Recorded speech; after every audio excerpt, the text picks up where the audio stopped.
Okay, we are with Jesse Daniel, President of the Morvant Morvant Central Community Council. All right. So, Jesse, I was in a meeting yesterday where it seemed like the committee was authenticated, interim committee. What is the vision you have for this organization and the purpose? Okay, well, first of all, let me thank you for having me here and to express the views of the people of Morvant in terms of a vision forward for what we would like to do. Now, Morvant has always been a very prominent place in the history, I should say, of Trinidad and Tobago.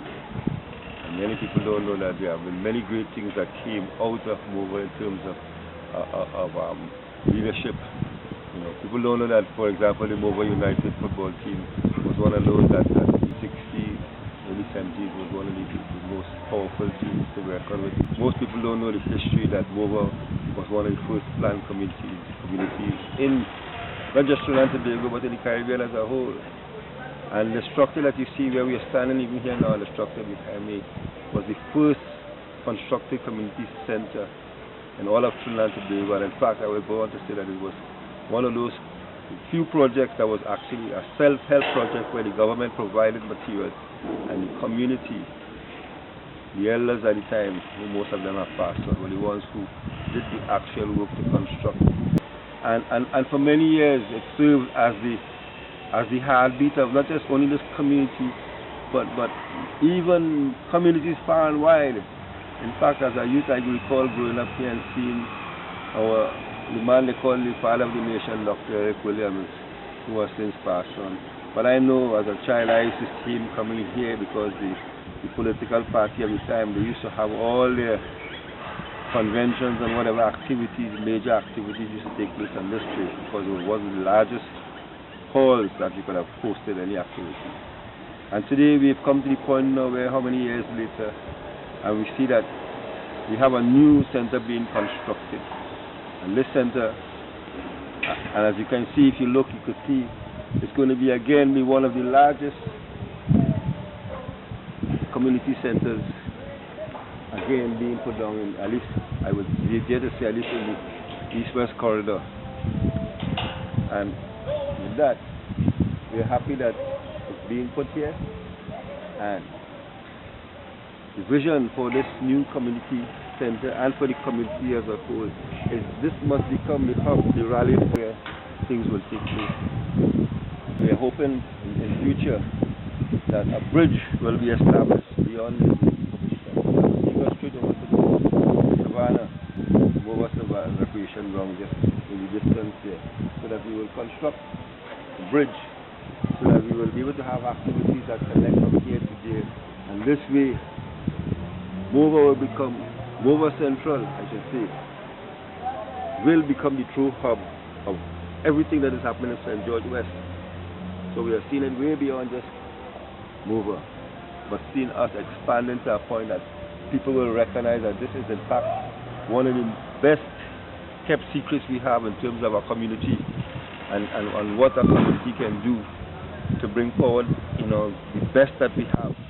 And so in the near future that we must have the young people who we have to empower, have to groom them and train them so that they can take the lead to continue this vision, because the vision is to, like I said, to unite all the communities of Morvant, because it's only by us uniting the communities of Morvant and beginning to let our voices be heard, that is the only way we will ever get any kind of recognition, I should say, by many of the political forces who tend to ignore us.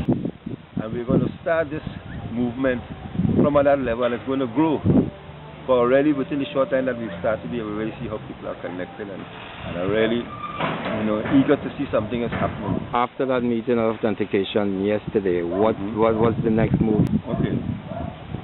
Now, what took place yesterday on the 7th of May 2015 was the installation of an interim group who now has been given a mandate for a period of 3 months, within which they must guide a process to bring in the community, to rally the community and organize things in such a way so that within that 3-month period we must be able to hold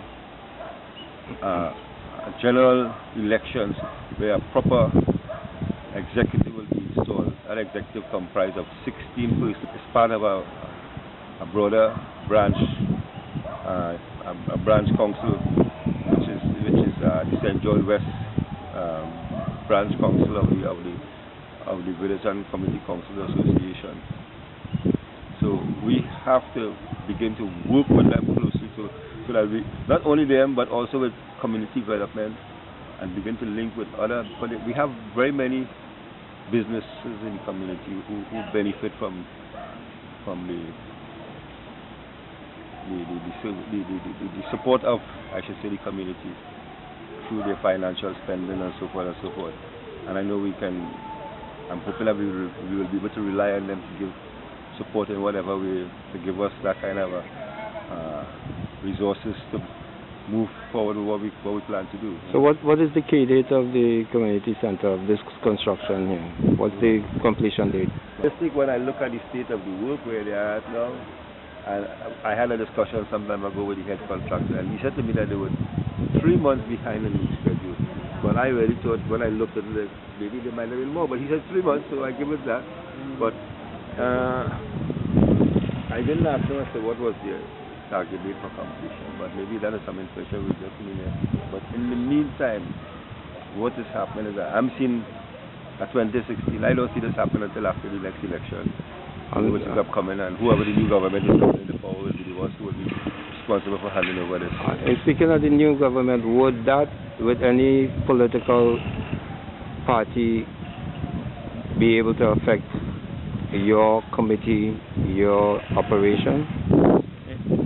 Of course not. In no way it is supposed to, because first of all, we are not party oriented. We are a non-governmental organization. We are a community-based organization, meaning that we have no political affiliation with anyone but the citizens of our community. So it doesn't matter to me which party is in power. We have to work with them, and they have to work with us. I think that would be very refreshing for people to learn. So